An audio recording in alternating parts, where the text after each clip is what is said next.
What's going on, everybody? It's Brian Trippe. I'm right here in beautiful Birmingham, Alabama. I got a great guest today. I always have great guests. I'm always excited, so I'm not going to say that anymore. But I've got a great guest. We're going to get to our guest in just one second. I just want to make a couple of announcements, make sure you guys understand what we offer and what we have going on. We obviously have our real estate investor meetings. That's the second Thursday of every month. Our next meeting is going to be on May 11th. Mr. Walter Baker is going to come. He's been doing real estate for a very long time in Birmingham, just a rock star in Birmingham, and he's going to be speaking to us about how to raise private money right here in Birmingham. So you cannot miss that. You got to be there May 11th. We're at the Vestavia Hills Public Library. He will go on around 6:30, but we will open the doors as early as 5 p.m. for networking. So get there whenever you feel like it. We've got the daily REIA show. I hope you guys are watching our daily real estate show. It's on our YouTube page. Just search REIA. It's ALAREIA. And we've also, our everything's on our Facebook page too, facebook.com/REIA. And our website's up and launched, alareia.com. Go check us out. You can find us everywhere. You can connect with us. And the last thing I want to say is our boot camp. If you're a beginner or a novice real estate investor, we started out doing a couple of boot camps when we first started the REIA. We haven't done one since February. Our next one's going to be in June. It's a 3-day event. It's going to be a really big deal. I'm going to be teaching. I got some other people teaching about real estate. If you are a beginner or novice, you have to be there.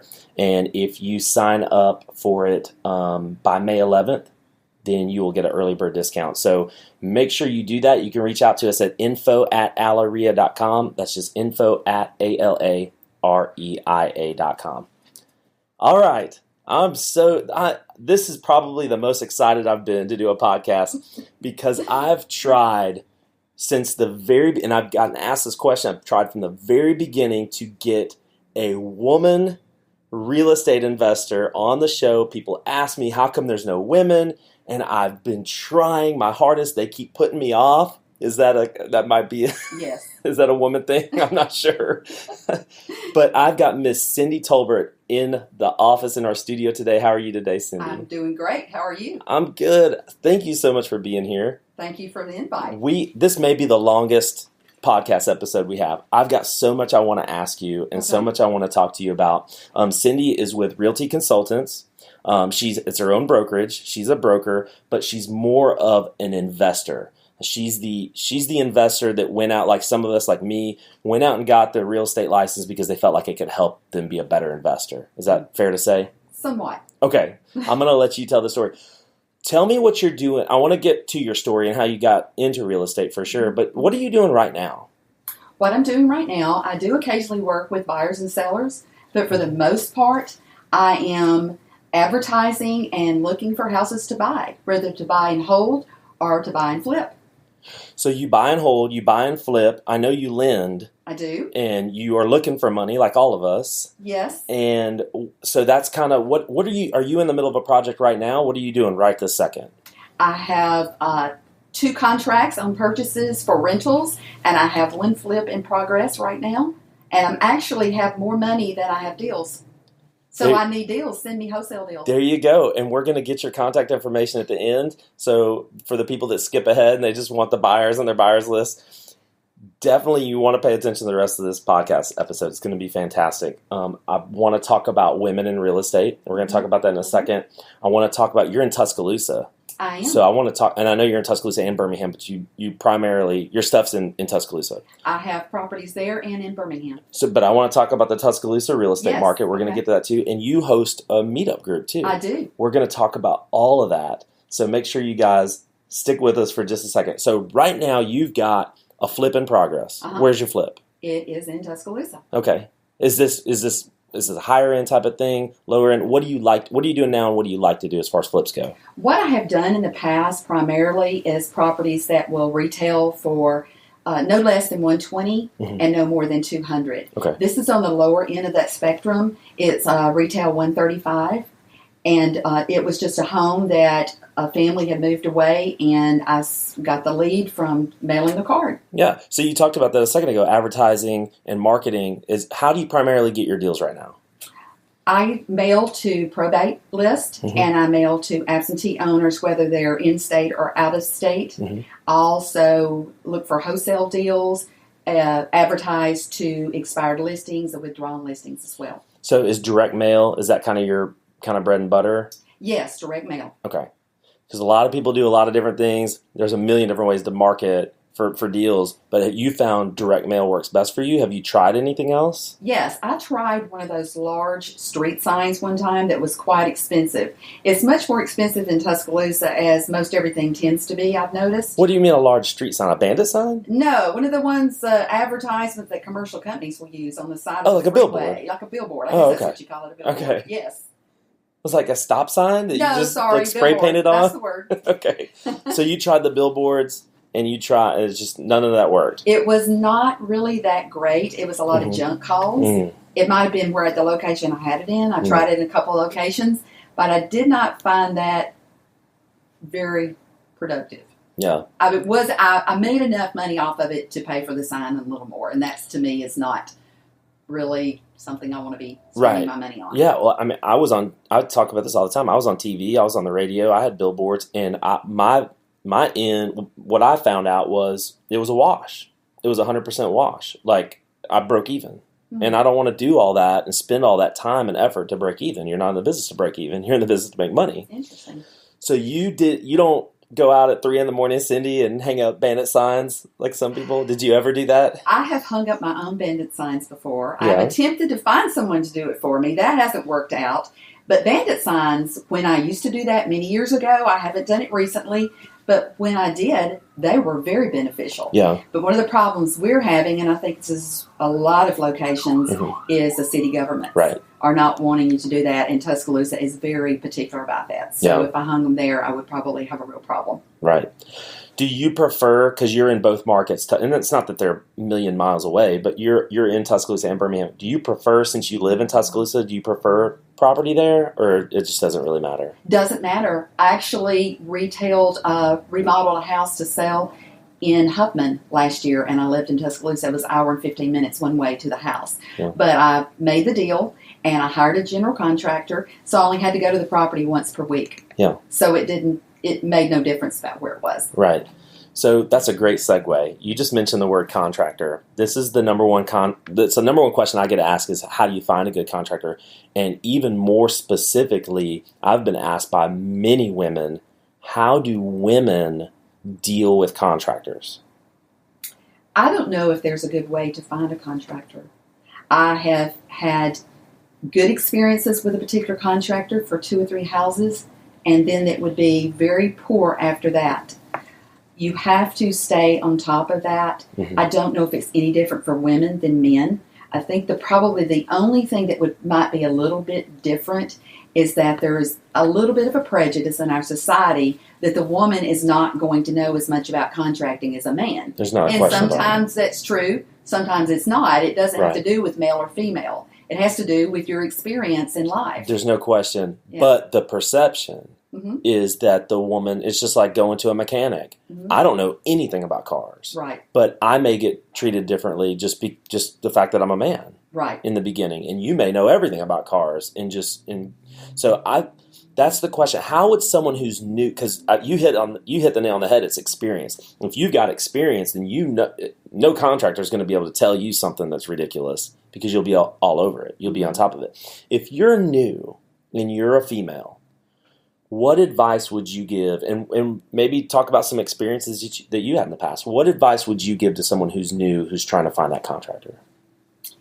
If you're brand new and you know very little about construction, I would say, or if you're new in the business and know very little about purchasing properties, the ARVs, determining an ARV or the repair cost, I would say a good strategy other than your education is maybe partnering with an experienced investor. Offer that investor an equity share in that just for their education. It sounds like a lot of money. Say if you make $40,000 on a flip, you're going to end up giving them $20,000. That is not really expensive education in this industry. I probably have spent upwards of $50,000 on education myself, and that's only been over the last 5 years. prior to that, I didn't spend as much on my education, and that's something you may want to hit on as well. Yeah, well, I mean, it's just a really good segue. We can get back to some other stuff. So that's a really good point about education. Why just in the last 5 years have you spent money on real estate education? I've noticed that people, and I've noticed that it's with a lot of other newer investors, it's almost like you have this mindset, and I somewhat blame HGTV, that you can go in and you can do these deals, and it's easy, and you don't really need to spend time on education. And that is absolutely time and money on education. You must, if you're a new investor, you're going to have to invest in yourself. Yeah. To learn how to do this business properly. It's not easy. None of us would consider becoming an attorney or a CPA or other industry without thinking we were going to have to invest in ourselves to be properly educated. For sure. There's no question about it. But why in the last 5 years? Because you've been doing, how long have you been doing real estate? Well, it's actually a 30-year story. So it's a 30-year story. We're going to get to it. Okay. But the question is, why just in the last 5 years have you decided to invest in education? Because I was like a lot of other people. I was educated somewhat in the field. Now, I'm not talking brokerage. I'm talking about investing in real estate, buying and flipping, buying, holding. But I didn't see the value. And now that I have invested in myself, and I probably I went to 4 full weekend classes last year and probably spent $10,000 last year on education. Yeah. And I see the difference now. Listening to the podcast, reading the books, going to classes, getting hooked up with a good mentor. That's what I did. I know that you've spoken on this podcast about Walter Baker, and that's who I went through mentorship with. Yeah. And Walter Baker, May 11th. That's our next REIA meeting. Yes. He is speaking at our next REIA. He is just an absolute, I don't even know any other way to say it except he's just like a rock star in Birmingham when it comes to real estate. He's mentored many people. He knows the ins and outs of it. You got to come on May 11th to listen to Walter. So I've personally had real estate coaches. When I first got started in it, I'm sure you know my story, but the ones that are listening that don't, I'll just, in a nutshell, I spent a lot of money on Rich Dad Education. That's how I first got started in real estate, period. The difference between that, and it was fine, but what really kind of let me kind of take my business to the next level was finding someone local. Just finding a local mentor that knew that you just talked about it earlier about knowing the market and knowing that how can you do stuff outside your market. You got to know the market. Having someone local that knows how to coach and mentor and has done it and has done the business, they can actually lead you through that stuff. So absolutely, that's what you've seen. Yes, that's what I've seen. I would highly recommend someone local. Awesome. So let's talk about your story. It's a 30-year journey. Yes. How did you get started in real estate? In my early 20s, there were some national teachers, and I dabbled in learning with that with my ex-husband, and we would go to classes and bought some properties, but weren't properly educated. We probably had 20 rental properties. They did not do well, overpaid for them, not trained, not educated, and that's what I'm talking about. You have to be educated in this business to know how much to pay and what to pay and what to purchase. Right. And after we divorced, we divided up those properties, and I went my way.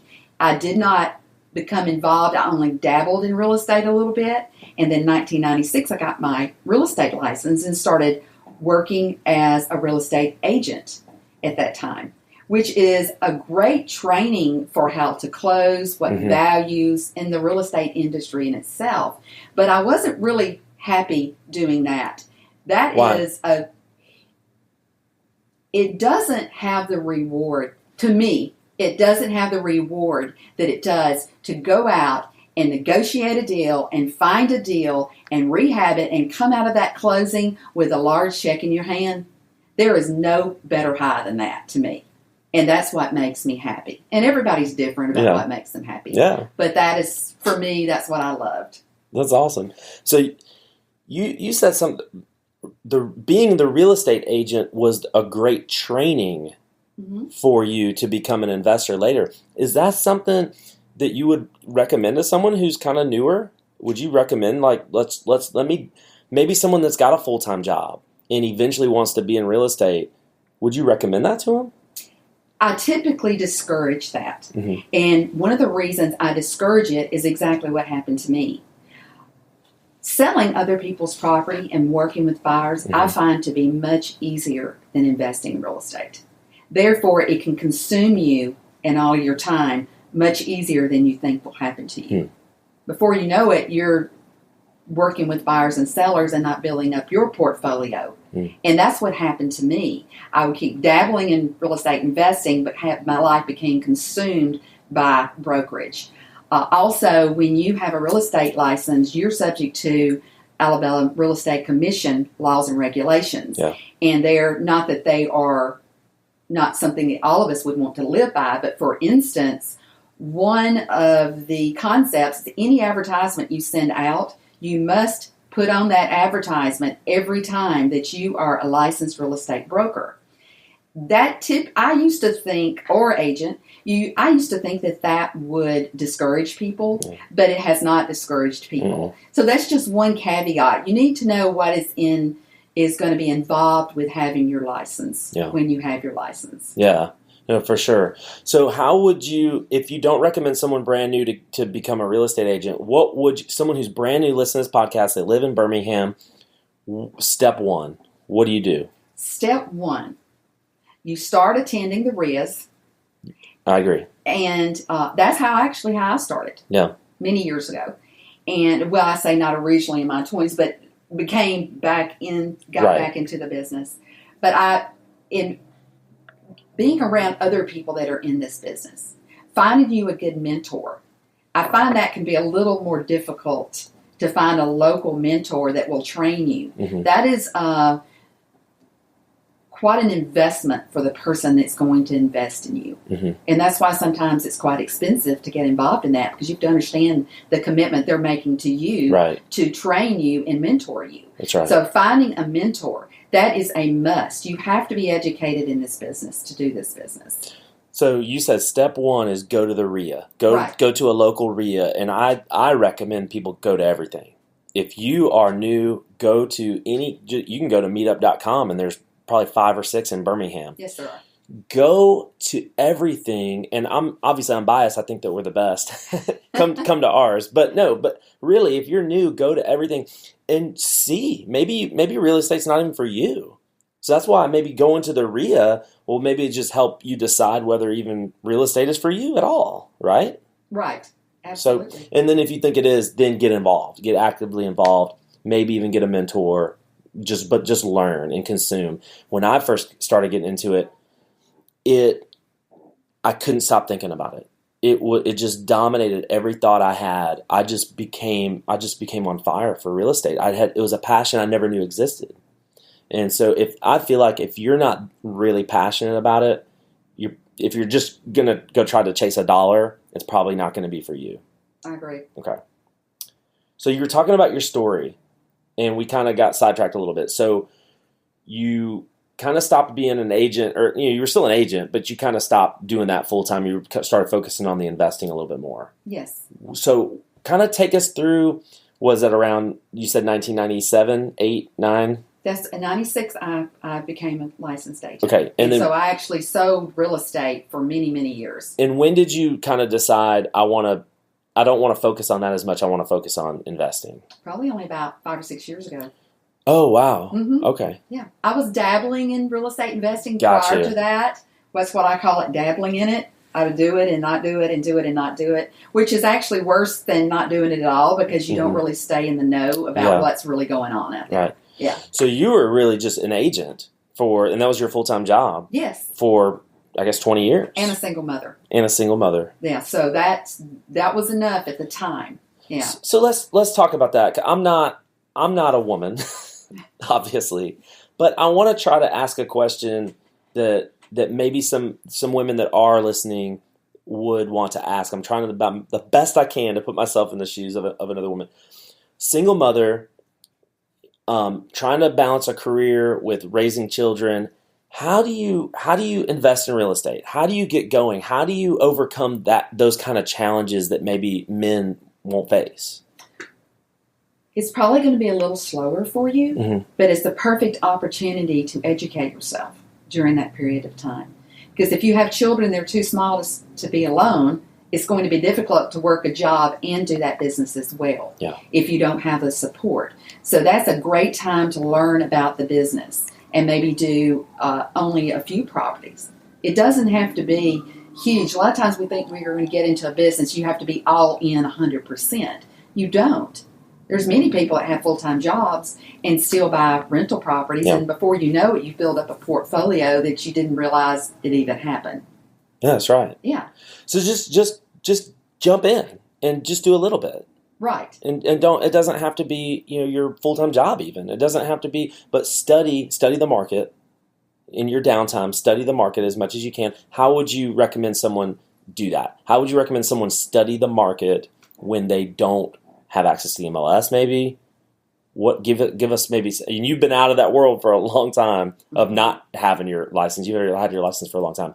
How would someone study the market if they don't have a license? What are some steps they can take? Well, I don't think that having a license really is going to assist you in that, except for having access to the MLS. Right. And that is a very valuable tool. And I think that's why a lot of people try to go out and obtain their license so they have access to that. So if you don't have access to it. If you don't have access to it, is what we were talking about earlier, going to REIAs, meetups, associating with other people, learning what they're doing. And with the internet now, it's so easy. You don't even have to go look at a house. You can just Google Earth.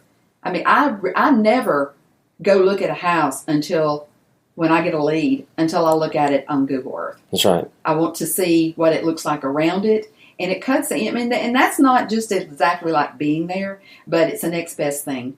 Yeah, no, absolutely. And Realtor.com has gotten to the point now where it's synced with all MLS systems. And you should be, anything that's been on the MLS is on Realtor.com. Mm-hmm. So there's a lot more, there are a lot more resources out there now than maybe there were even 3 to 5 years ago for people to possibly use. So let's talk about Tuscaloosa. So there may be, we've really, and I'm kind of getting into Huntsville a little bit. We started a little group up in Huntsville now. We're starting to kind of branch out. We want to cover the whole state eventually. We can't do it, overnight. But we're kind of getting to Huntsville. We're eventually going to be in Montgomery. But let's talk about Huntsville for maybe the few people that are out there listening. Let's talk about Tuscaloosa for the few people that may be listening from Tuscaloosa. Tell us about, in a nutshell, just tell us about the Tuscaloosa real estate market right now. Well, Tuscaloosa is a really hot growing market. The investors, it's more competitive. Mm-hmm. Because people know everything going on much more so than Birmingham's is so much larger. So you're going to have a lot more competition on your offers. That's why I rarely buy anything on MLS.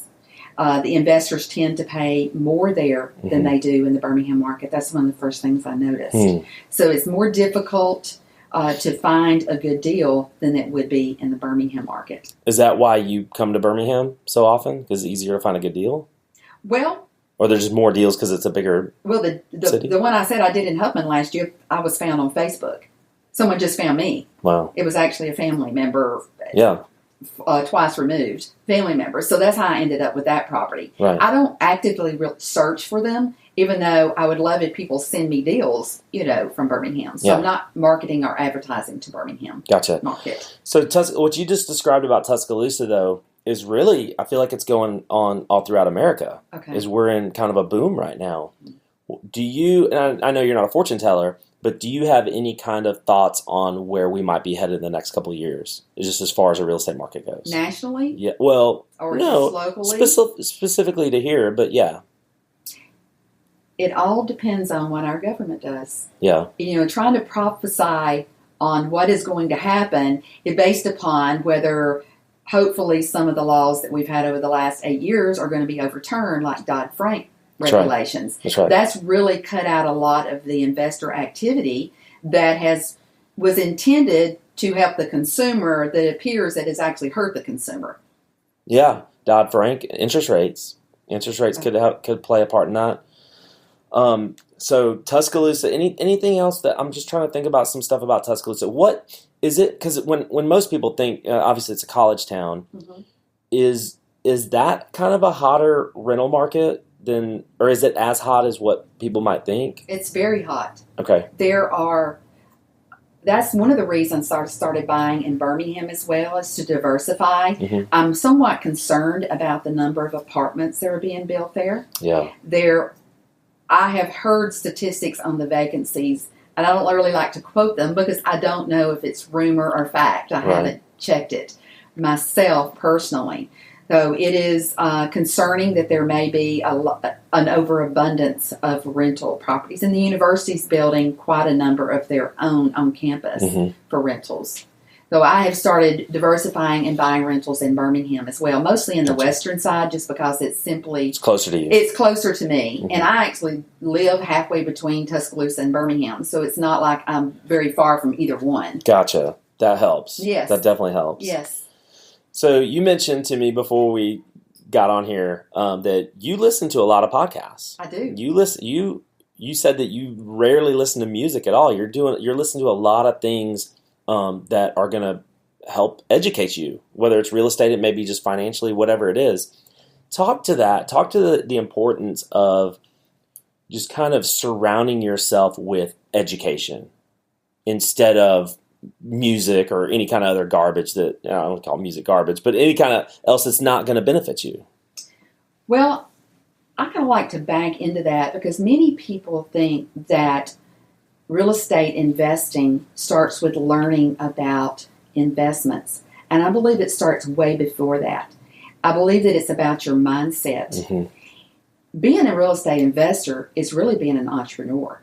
So you're responsible for not just the transaction on the purchase of the actual property, but the management of that company, accounting, the legalities involved, protecting yourself, your asset protection. There's so many facets of this business, and there's a number of podcasts that you can listen to. Like on the way here, I drove an hour to get here to this location because I'm in Tuscaloosa and you're on the other side of Birmingham. And you drove all the way out here just to see me. I did, and I listened to a podcast the entire way.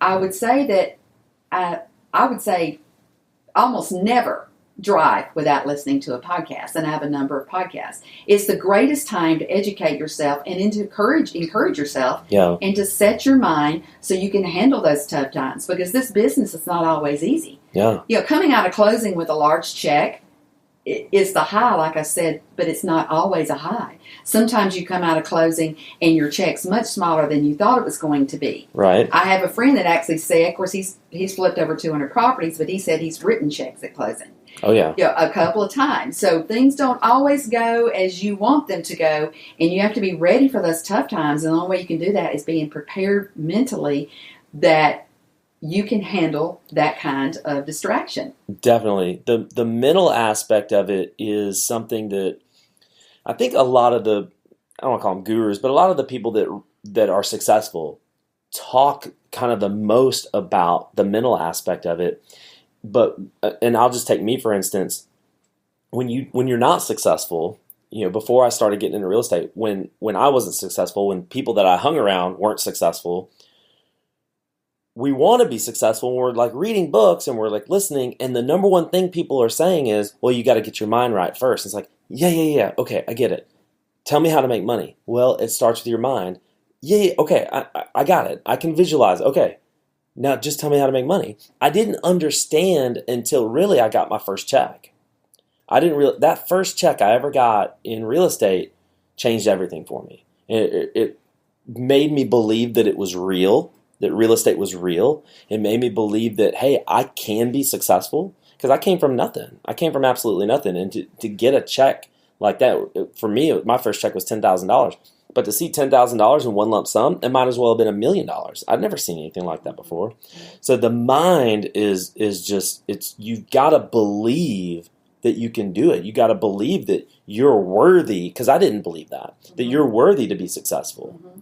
And so I think that's kind of what you're saying. I just kind of said it my own way. Actually, I think that's a great way of saying it. I believe that because we talked earlier about the prejudices and the assumptions that women should not be in what is really a construction business. I mean, if you're flipping houses, it's very heavily construction based.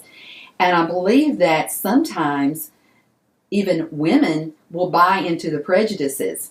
But when you walk out of that closing with that check, you change your mindset. Because you realize then, like what you just said, that's what made me think about that, is the fact that, wow, I can do this.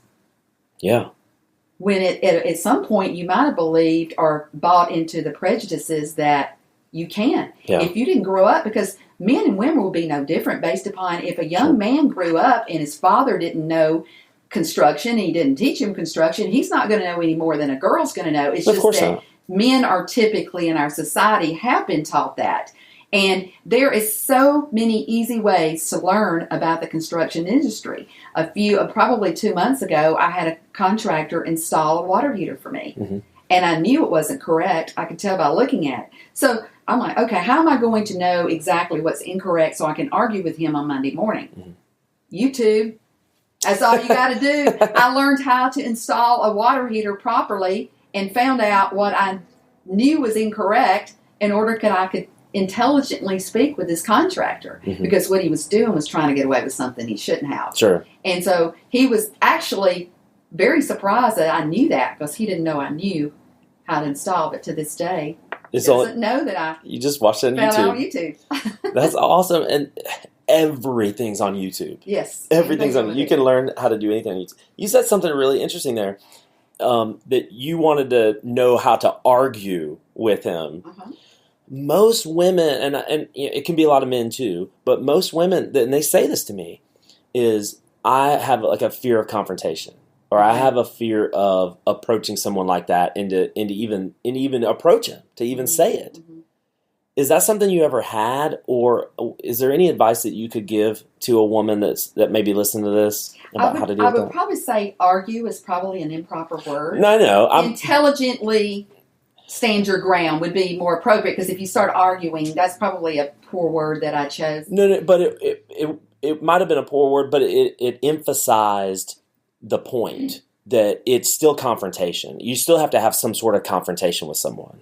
Well, to answer your question, I was actually just the opposite. I was too strong-willed, I would mm-hmm. say. It's in my personality. Where'd that come from? Born that way, wow. Apparently. Okay. And so I had to learn to back down from the contractor, mm-hmm. which is a little bit different than what you would think. Mm-hmm. I had to learn how to intelligently deal with them, mm-hmm. because you don't know what you're dealing with. Personalities, they don't want to be hovered over. And then I've noticed a marked difference between an older contractor as opposed to a younger contractor. And that's like trying to put people in boxes, and it's not always true. Right. But younger men are accustomed to women in business. You have to think about older men are not accustomed to women in business near as much.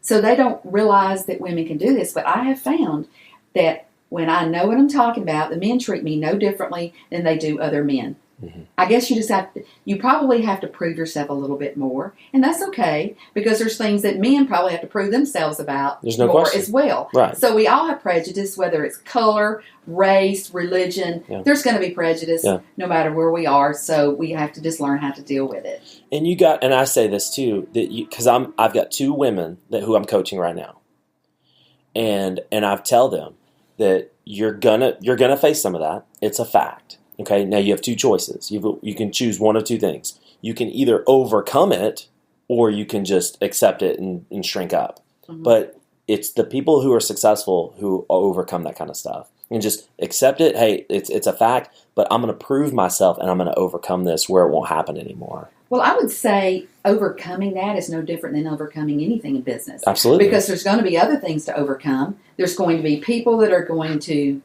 give you problems on contracts. I mean, I don't care, name it. There's so many obstacles in your way. We're entrepreneurs. Yeah. We have lots of obstacles. That's right. Figuring out how to overcome those obstacles is the key. And so that obstacle, like I said, is no different than any other obstacle. And what's the best way to overcome an obstacle? Surround yourself with other successful people, listen to podcasts, all the things that you're saying to do. If you're new listening, or even trying to get going, maybe you've done a couple of deals and you're trying to get going, do all these things. You've got to go to the REIA meetings. You've got to listen to podcasts. You've got to surround yourself with people who have already done it and have already been through the fire, and help bring you through the fire too. So as we start to wrap up, I want to talk about what you're doing. Okay, so you started a meetup in Tuscaloosa. I did. Okay, tell us about it. Well, it's on meetup.com. It's Tuscaloosa Real Estate Investors, very similar to a meetup that's in Birmingham. Some people I know in the business have one here as well. So that's what we do. We're just starting to build it, just to have those associations like you're talking about. Yeah, that's awesome. So, what kind of things have you been? Are you the one leading it? Are you the only one teaching it? Are you going to bring in other people to speak? Tell us about the actual meeting. I've spoken twice on 2 different topics. I just spoke. All the people in the group there are brand new. Some of them didn't even know what a deed was. Yeah. Okay, so we're talking about people that aren't accustomed to real estate at all. Yeah. So I presented a small presentation. It's mostly, talking and meeting with others and being with people of like mind. But I presented one evening on buying property subject to the existing mortgage. Right. And then I had Dr. Wayne Taylor, who is also in Tuscaloosa. He spoke on asset protection that I was talking about earlier, learning how to protect your assets once you own them and to structure those assets properly so that you negate a lot of your taxation as well. Yeah. That's fantastic. Can you tell us when, and keep in mind that this podcast is going to come out in early May. So when, they just go to meetup.com and find out when. That basically would be best because we've been moving the dates around. We meet once per month. Okay. We've been moving around to try to find the perfect time and the venue. The venue is typically the most difficult thing to find. It is. Yeah. So finding someone that will take you without charging you a large bill to have the room. So we're still working on that. And that is quite enough to meet and actually have a discussion. Couldn't have said it better. Right now we have the Vestavia Hills Public Library through May. We've got speakers lined up beyond that, and we want to be here for a while too. And we have no idea where we're going to be in June. So that's just a couple of months away, a month away if you're listening to it right now. And so there's no question. Most of the places in town want to charge you just an unbelievable amount of money to meet for just a couple hours, and it's crazy. Not that you guys care, but that's the struggles I go through, and that's the struggles that the real estate leaders go through. So tell everybody how they can get a hold of you, how they can submit a deal to you, because you're buying, and you're looking, you said earlier you got more cash than you got deals. Right. So tell us how we can get a hold of you. Yes. Well, I am on CindyBuysHouses.com. Okay. The phone number in there drives to an answering service. So there's a way to message me there, to contact me there, or you may call me at 205-393-1554. 393-1554 is the phone number, and the web address is Cindy with a Y, Cindy, buyshouses.com. We'll put all that in the show notes for you guys so you can submit a deal. If you're a new wholesaler, I'm training up a few right now, and if you're a new wholesaler, that's how you can get a hold of Cindy. Did I miss anything? I feel like we've only gone for 40 minutes. No, we could talk much longer about. We could talk much longer. I just want to make sure that I got everything. I don't know when the next time I'm going to get a really strong-willed real estate investing female in here. Okay, that's it. I guess we'll wrap it up. Thank you so much for coming in, Cindy. We really do appreciate it. Guys, if you learned anything today, I really would appreciate it if you rate us, review us, 5 stars only. Make sure you leave us comments. Send me an email if you have specific questions, info@alleria.com, and we will see you guys next time. That's it.